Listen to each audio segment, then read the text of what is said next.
Okay, to begin at the beginning, which Canadian clocks are we talking about? The subject here is clocks which were truly made in Canada.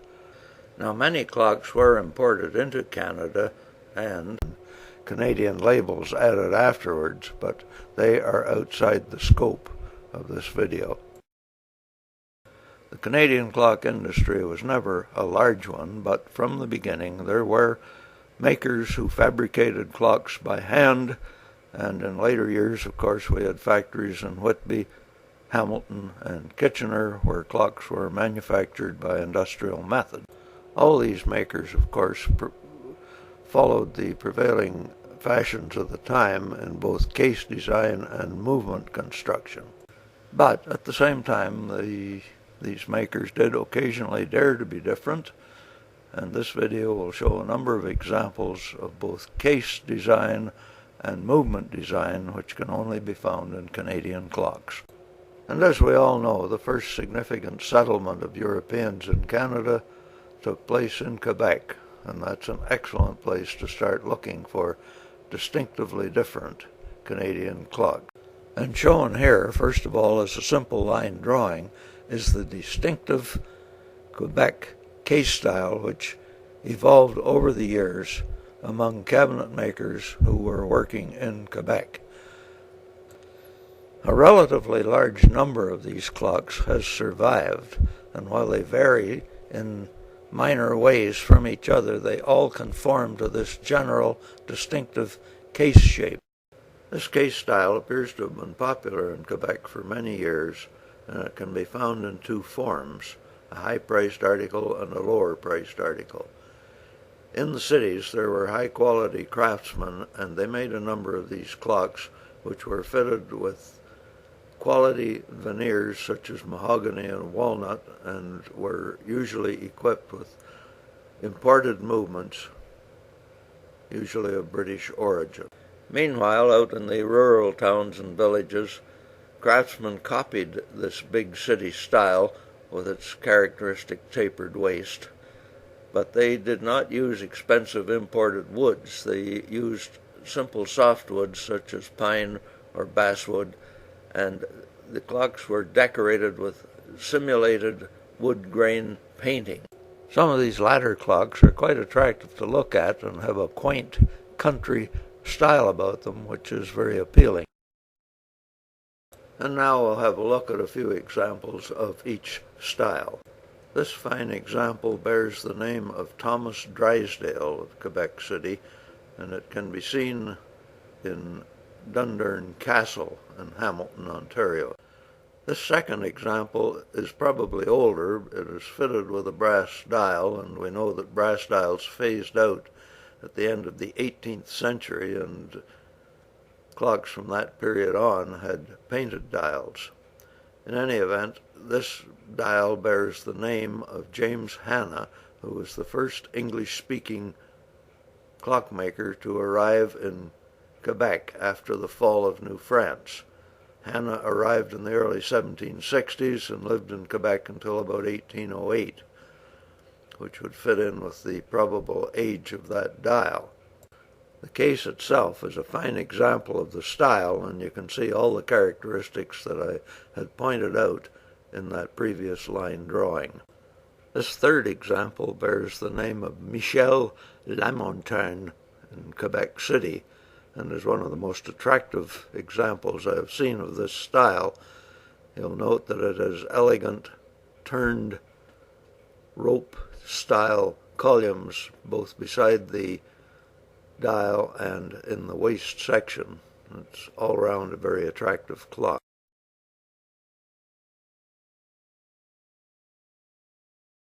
And this shot will provide a better view of the upper portion of that clock. Finally, this clock, which bears the name of William Baxter of Quebec City, is interesting because it contains the possible name of the craftsman who made the case. Inscribed within the box is the name of Joseph Marcoux, and it's dated 1822 with a street address in Quebec City where cabinet makers were active. And now for a bit of contrast, we can look at some of the country style cases which were made by local carpenters and craftsmen in smaller communities in Quebec. As I said before, they were made of softwoods, grain painted to resemble fine mahogany, and they were fitted usually with 30-hour or 8-day wood movement. This would have been a very much less expensive clock at the time of sale, but the form does adhere to all the characteristics of that tapered waist style. There is still some artificial wood graining visible on this clock, and when it was new it probably gave a passable impression of being mahogany. In this example we can see some very nice artificial graining, which was probably done with a feather or graining tools and using a variety of brownish colored paint. And I can enlarge that central portion so that you can have a better view of the kind of work that was done by the original craftsman. The net effect is quaint and rather attractive. Now, unfortunately, over the years, dealers and collectors were quick to strip some of these old hand-painted clocks, thinking they were ugly, and in reality they only reduced their value. The next clock has been stripped. I've included it here because in spite of the fact that it's been stripped, it is an excellent example of the type, and we know the name of the man who made it. It's the only one of these country clocks that we've been able to tie down to a specific maker, who was Michel Rousseau, who lived in the village of Lotbinière, which is about 35 miles west of Quebec City on the St. Lawrence River. One of the gentleman's granddaughters later wrote a book in which she included the story of this clock. Now, before I leave the subject of these country clocks, I'm including a photograph here of the movement from the first of the three clocks previously shown. It's basically similar to clocks made at the time in New England, but when examined carefully, there are a number of characteristics which do not line up with the output of any of the known New England makers. This in turn has raised the question, was somebody in Quebec actually making wood movements at this time? A lot more research has to be done on this topic before we can draw any definite conclusions, but someday we may well be able to say that here too we have something unique about clocks that were made north of the border. And those comments are really just a lead-in to this remarkable clock, which we know was made in Quebec. Not only the case, but the movement. And the movement itself is unique in the whole field of clockmaking. Now, the clock itself is currently on display at the Canadian Clock Museum in Deep River, Ontario. The proprietor of that museum, Mr. Alan Simmons, has already given the clock a good deal of publicity in talks and published articles, so I'm not going to spend a lot of time on the details, but I will attempt to talk about some of the highlights. To summarize, this is an 8-day tall case clock with a wood movement. This wood movement has 3 trains: time, strike, and quarter-hour strike. And the strike system operates on 4 bells. In addition, the clock has a moon roller. It has secondary hands that give both the day of the month and the day of the week. The documentation which accompanies the clock confirms that it was actually made by one Xavier Clément, a spinning wheel maker in the village of Saint Martin, which was north of Montreal. And it further confirms that he copied another known movement in Quebec. In this picture of the dial, the moon phase indicator can clearly be seen. At the top of the dial there is a standard seconds hand, and below it is another secondary dial with 2 hands, one of which shows the day of the month and the second shows the day of the week. Both the dial and the moon wheel are made of wood. This is a view of the movement, and at the top at the back you can see the moon wheel. In front of it are the 4 bells of the strike mechanism, and below that is the 3-train wood movement. We can see two count wheels. The wheel on the right is quite familiar. It is similar to the 12-hour count wheels which are used in New England clocks of the same time period. But the count wheel on the left, which controls the quarter-hour strike, is totally unique, and no other example of it is known at the present time. Not only is this count wheel unique, but the whole clock is unique, because nowhere else in the whole realm of clockmaking has anyone as yet reported another example of a three-train wood movement with quarter-hour strike. The other features of a moon roller and a day of the week indicating hand are both unique as well. The clock at the present time is in operating condition in all respects except the moon dial, where the connecting wheels appear to have been lost. So to sum up, this extraordinary clock has to be recognized as totally unique in the field of wood clockmaking and is definitely domiciled to Quebec. So far in this video, all we've been looking at is tall case clocks, and before I leave the subject, I just want to comment that many other cases of distinctive design can be found which are definitely of Quebec origin. The only specimen which I'll illustrate is this rather uninhibited example of a hood made for Savage & Son in Montreal. And now, finally, I'm going to stop talking about Quebec grandfather clocks and switch over to some interesting wall clocks. And the next individual that I want to talk about is Mr. Martin Cheney, who operated a shop in Montreal on St. Paul Street in the approximate period of 1809 to about 1830. Martin Cheney was an American by birth, the son of Benjamin Cheney, who was a very famous early American clockmaker in business as early as the 1740s. Martin Cheney first began his business in Windsor, Vermont around the year 1802, but moved to Montreal in 1809 and spent the rest of his life in Canada. We don't have a lot of formal documentation of Cheney's years in Montreal, but from a study of his surviving clocks, it is apparent that he was able to manufacture movements in his shop, and he cased them in locally made cases which were of distinctive design, obviously made by Montreal craftsmen.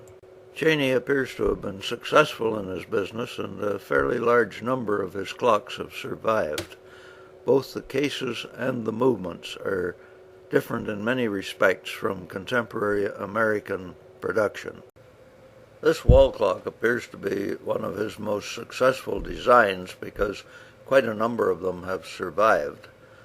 In many respects they resemble contemporary American products, but there are some differences. One rather unexpected one is the fact that the bezel hinge is at the top and you have to lift the glass to access the hands. And most of Cheney's clocks had a small window in the lower section for which you could see the pendulum. Cheney also sold a number of clocks in this case style, and it appears to be unique to Montreal. We have not seen clocks of other origins in this style of case. The movements in all these Cheney clocks were simple, 8-day, time-only, weight-driven, banjo-type movements. There were some variations within the movements themselves as the years went by, but he did not offer other movement options in these wall clocks. Other clocks in this case style had minor differences in detailing, which can be seen clearly here. This example is in the same family, but may have lost some of its original ornamentation. And we'll now move over into banjo clocks. Martin Cheney did offer elegant presentation banjo clocks in Montreal, and these are two examples. They followed the general pattern of banjo clocks in the U.S., but if you look at some of the fine details, such as those herringbone decorations at the very bottom of the case, these appear to be unique to cases that were made in Montreal. The case on the left has some very interesting little handwritten notes stuck inside the lower portion of the case. The notes were written by an old lady who was leaving the clock to her darling nephew who had never spoken an unkind word to her. She also volunteers the information that her father bought the clock in 1825 for $40, which gives us a yardstick on the value of these clocks at that time, because in 1825, $40 would have been a lot of money. And here are two fine all mahogany banjos by Martin Cheney. This case style appears to be entirely unique to products coming from his shop. And if you think back to that distinctive wall clock that I showed a few moments ago, these clocks all have a common characteristic, and the cases probably all came from the same woodworking shop. That tapered lower section is very distinctive. And here is a third example, and you can see some variations in the details. Now we can see a certain evolution in the movements which Cheney made in Montreal. This appears to have been the first, and it has been designated as Type A. A few years later, in this Type B designation, he has begun filing out some of the brass on the gear wheels and has used a little less brass in the plates. But brass was expensive, and by the time we come to the Type C designation, Cheney has reduced the amount of brass in the plates and has reduced the number of posts from 4 to 3. And in this final variant, the movement post and the pendulum suspension post have been combined into one unit, which would minimize the use of brass for that purpose. These latter movements probably date from the late 1820s, by which time Cheney would have been feeling very much the competitive pressure of cheap clock movements being produced in the U.S. by mass production methods. These mass production methods, pioneered by Eli Terry and Chauncey Jerome and others, made it impossible for handcrafted clockmakers like Martin Cheney to continue to compete. And before we leave Cheney, I will show an illustration of his characteristic silversmith stamp, which was used to mark many of his movements. Now, any discussion on Quebec clocks would be incomplete without at least a mention of the Twist brothers. They were active in Montreal during the 1820 to 1840 period, when they sold a large number of 30-hour wood movement tall case clocks. Twist clocks are well known, and there is really little about their appearance which is novel. The cases are similar to comparable material made in the U.S., and their movements were always imported from Connecticut. But the clock shown here, which has been attributed to the Twist brothers, is certainly distinctive. It is a simple tower clock with a wood movement and has an interesting history. The story goes that it was installed in the post office of a village about 40 miles north of Montreal called Saint Scholastique. At some stage, the clock was taken out of the post office for repairs, and during that period the post office caught fire and burned, and the clock was never reclaimed. The clock apparently was left abandoned in a farmer's barn for the best part of a century, until it was finally discovered by antique dealers and introduced into the antique trade about 40 years ago. But the clock itself is certainly worthy of note. It is unique, and no similar item has ever been reported from any source either in Canada or the USA.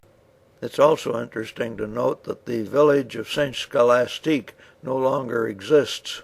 It was bulldozed out of existence to make way for that notorious Montreal Mirabel Airport.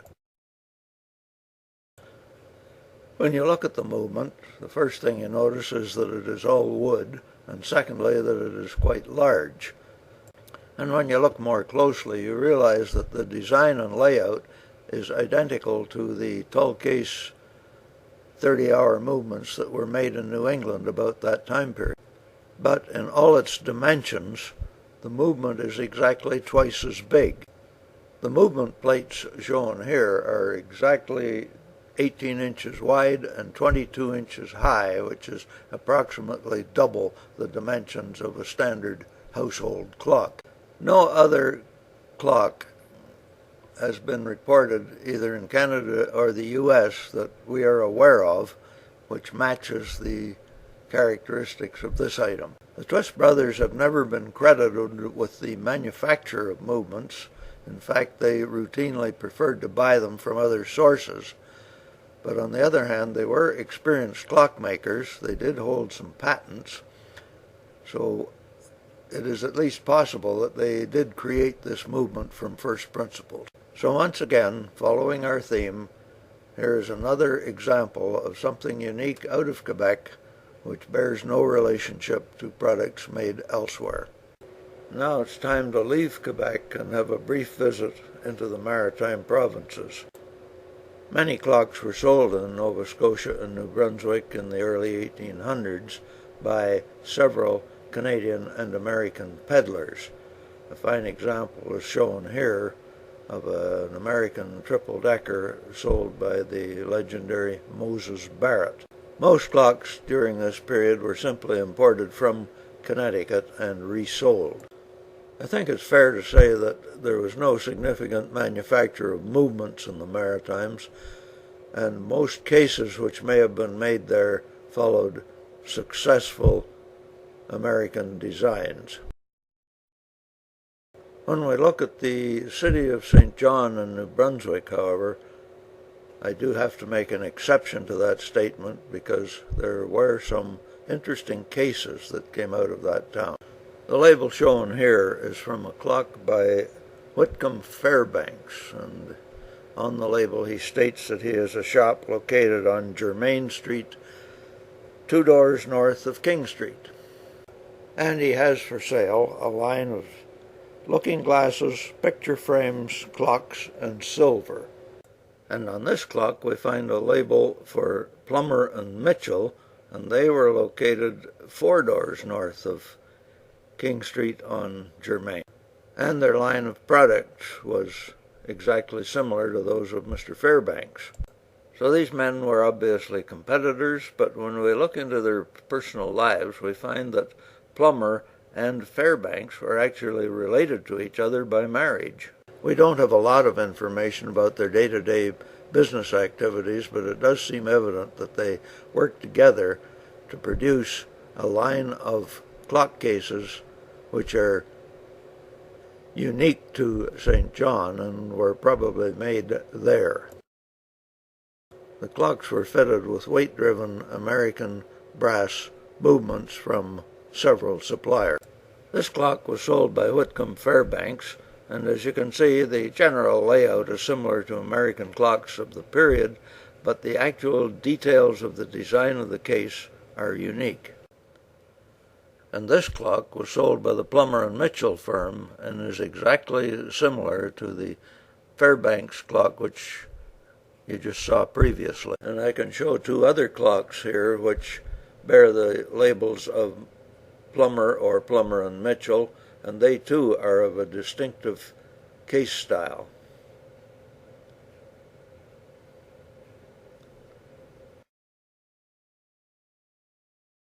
And not to be outdone, Fairbanks offered this rather unusual case as well.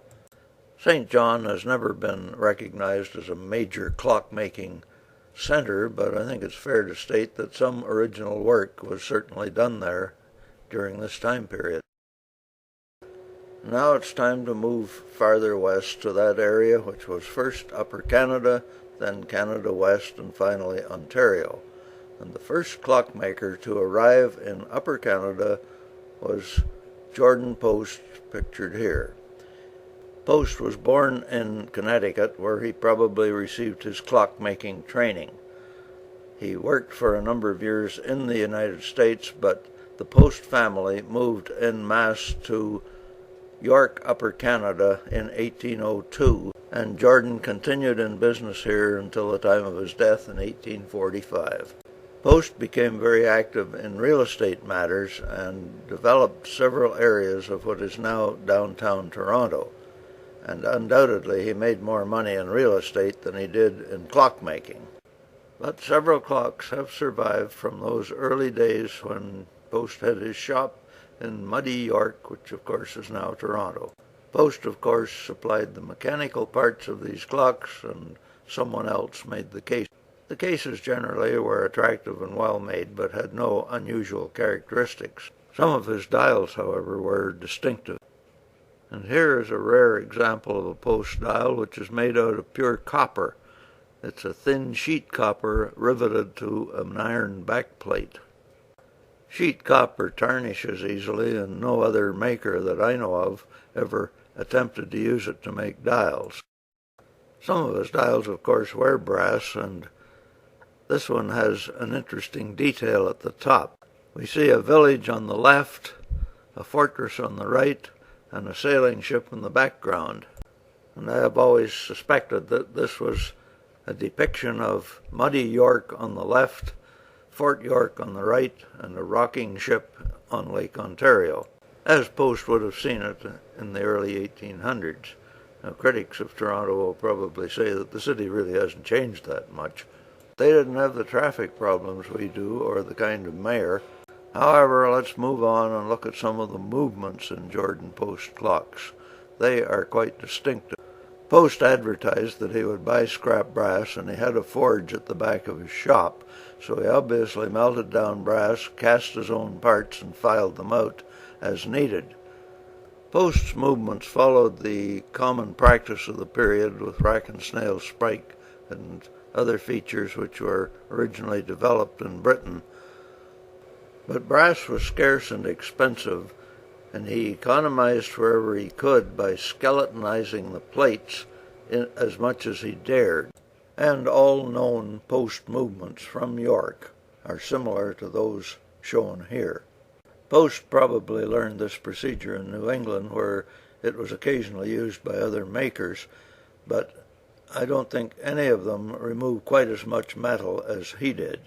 Before I leave Jordan Post, however, I should mention briefly one of his apprentices, Mr. Charles Klinken, who actually was born in what is now Toronto in 1799 and graduated from Post's shop as an accredited clockmaker. This Klinken clock has been extensively studied, and we believe that there is another one, but its whereabouts are currently unknown. The most obvious feature of this clock is once again the use of copper to make the dial. This is a most unusual practice, and the only two examples we know of, which have been shown here, can be traced back to the shop of Jordan Post. We have heard a story that Klinken actually melted down English pennies, which in those days were made of pure copper, and hammered these out to make his dial. The dial itself is rather attractive, but at the same time eccentric. It is decorated with birds and flowers in the fashion of Pennsylvania Dutch fracture art. And that story does really seem to be rather credible, because pure copper would have been hard to find otherwise, and at least Klinken would have known how much the metal cost to make his dial. The Klinken movement is indistinguishable from the work of Jordan Post, obviously came out of the same shop. The Monty Python show used to have a line, "And now for something completely different," and here we have it. This fine old church is the Church of St. Peter's Evangelical Lutheran, and it's located in Zurich, Ontario, and as you can see, it's got a fine clock in its tower. Zurich, Ontario is located near Lake Huron, north of Sarnia, south of Goderich. And in the 1860s, a German-born clockmaker named George Hess arrived in Zurich, where he set up a shop and spent the rest of his life. Hess was proficient in many aspects of clockmaking, and eventually became interested in the manufacture of tower clocks. He also secured 2 Canadian patents on some of his work. His first tower clock was installed in this church in Zurich around 1880. And as you can see, it doesn't really look like any other tower clock. The frame for the clock is made of wood with brass bearings bolted to it. The wheels are commercial cast iron gears. And that paint job looks more like it belonged on an agricultural implement rather than a tower clock mechanism. One of Hess's Canadian patents was for his tower clock escapements, and you can get a clear view of it here. And a year later, Hess installed another clock, this time in the village of Tavistock, Ontario, in the Trinity Evangelical Lutheran Church on the outskirts of Tavistock.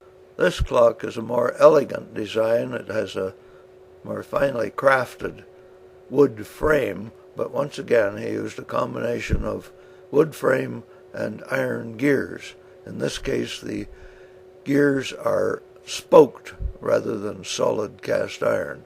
And the same Hess brass escapement can be seen in the background.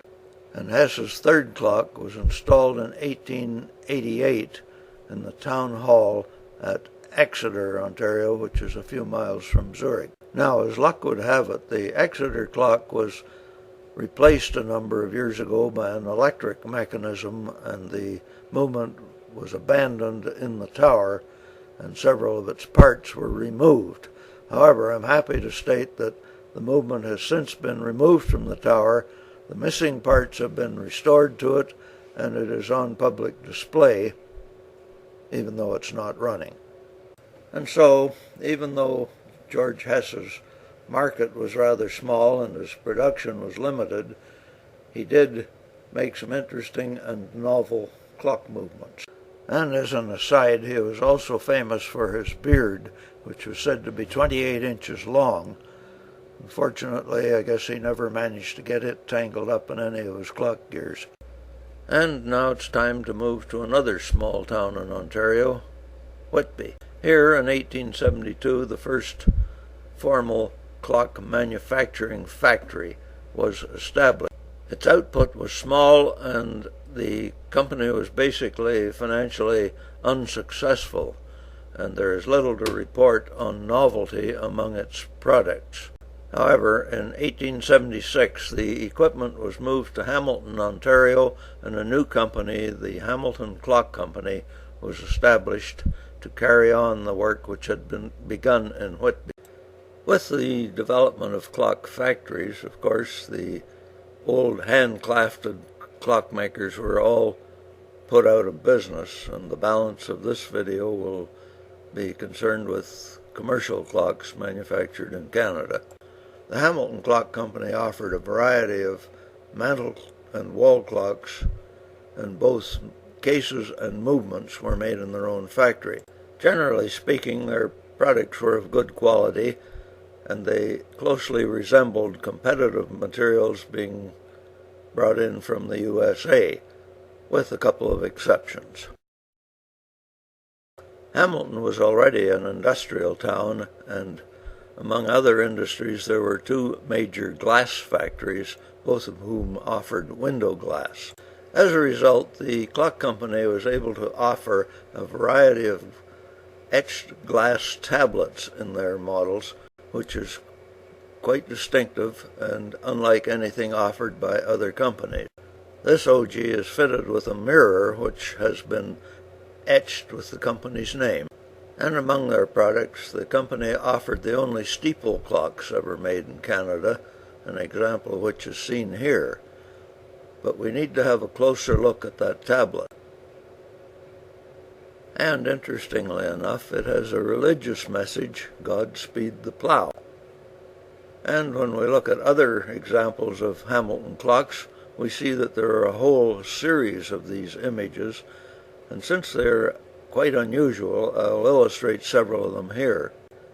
This cling to the cross glass also appeared in steeple clocks. And this one, which was probably aimed for the Quebec market, the message in French, roughly translated, means that I will be rewarded for giving. To me, the most amusing part of that tablet is that beaver. He has ears like a cat, legs like a dog, and he has stripes. He was a very rare species indeed, probably only ever seen in Hamilton. This OG glass has been decorated with a bishop's hat and crossed keys, which have a religious significance. And these two OGs have further religious connotation. Consider the lilies and a cross with a vine growing on it. Perhaps the company hoped to get divine assistance with these tablets, but evidently they were not successful because production was limited and they were out of business in 3 or 4 years. As I said before, there was little novelty in the movements which they manufactured. However, when we look at this Hamilton Clock Company schoolhouse, we see a wind-up hole at a rather unusual spot. Now, as it happened, the company had limited capital and had only invested in dies to make 3 or 4 movements. They did not have a separate, time-only, 8-day spring-driven movement. They did, of course, have a perfectly satisfactory 8-day time and strike movement shown here. So they took the easy way out and they cut that movement in half and just installed the time side as a separate entity. This shortcut is seldom if ever seen among the products of other makers, but in principle it seemed to work all right because this movement still runs happily almost a century and a half later. From a collector's standpoint, clocks by the Hamilton Clock Company are extremely rare. Some of the models exist in only 1 or 2 known surviving copies. This little clock, which is named the Simpson, is an example of those. It is, as far as I know, a 1 only, and it was named after the president of the company. James Simpson was president of the Hamilton Clock Company for the 4 years of its existence, but in 1880 he completely reorganized the company, found new investors, and made some radical changes in the production methods. The company from that time forward was known as the Canada Clock Company Limited.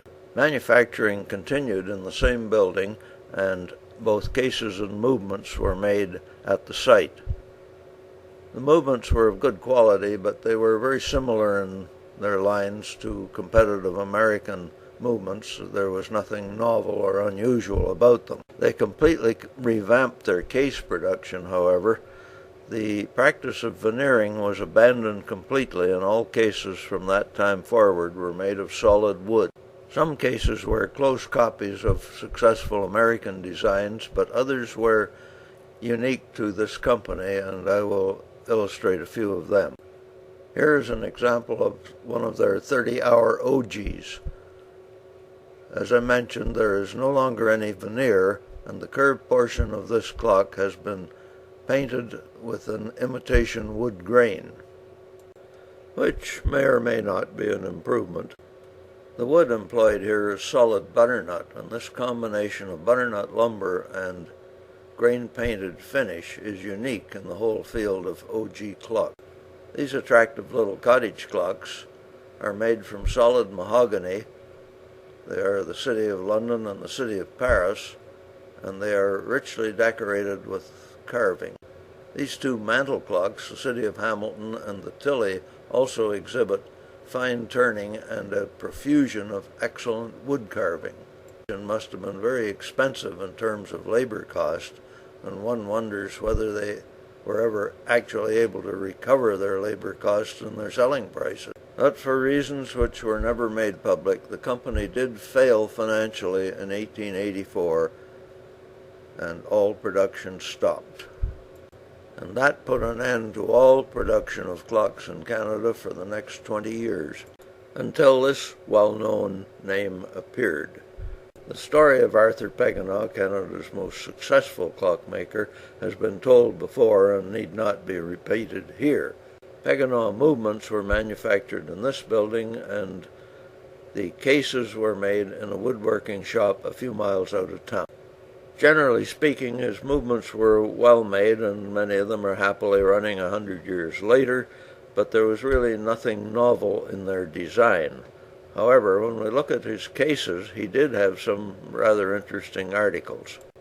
Peganaw clocks faced strong competition from imported American clocks, and during his years of production, Arthur copied many successful American designs, but he also had the courage to design some of his own cases, and these are the ones which are of interest. I will illustrate a few typical items in the following. When Peganaw started production in 1904, mission styling was very popular, and there were many mission-style clocks on the market. Arthur designed his own cases, and this Belleville model is an attractive example. He also did some rather unusual things. These maple leaf kitchen clocks were basically done in the mission style, but they seem to have been strongly influenced by the good old-fashioned steeple clock. The result is two case designs which are pleasing and yet totally unique to Peganaw. But I have to say that not all his designs are equally successful. This Monarch kitchen clock, in my personal opinion, is both awkward and clumsy in its design.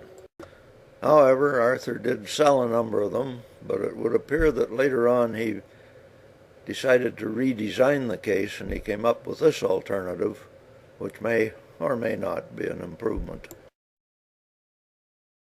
And then there were these little Dominion cottage clocks, which will never win a beauty contest. I once saw an empty case of one of these, which had been made into a birdhouse, and it somehow seemed appropriate. At the other end of the spectrum, however, the company did offer this magnificent mantle clock, the Citadel, which would be impressive in any home. The brass plaque at the top states that the clock had been presented in 1912 to the Sergeant's Mess of the Canadian Highlanders Regiment. In the early years of production, many Peganaw mantle clocks were plain, simple little items like this, which resembled American clocks of the period. But later in the 1920s, they did do some updating of styles. Clocks of this form show a bit of influence by Art Nouveau or Art Deco styling, and are quite pleasing in their form. And still other clocks were attractive in their own right and are eagerly sought by Peganaw collectors. Production ceased at the Peganaw factory during World War II, and I think this is a good time to terminate this video. So just to wind things up, we will show the friendly face of Arthur Peganaw and his magnificent mustache, and allow him to say au revoir.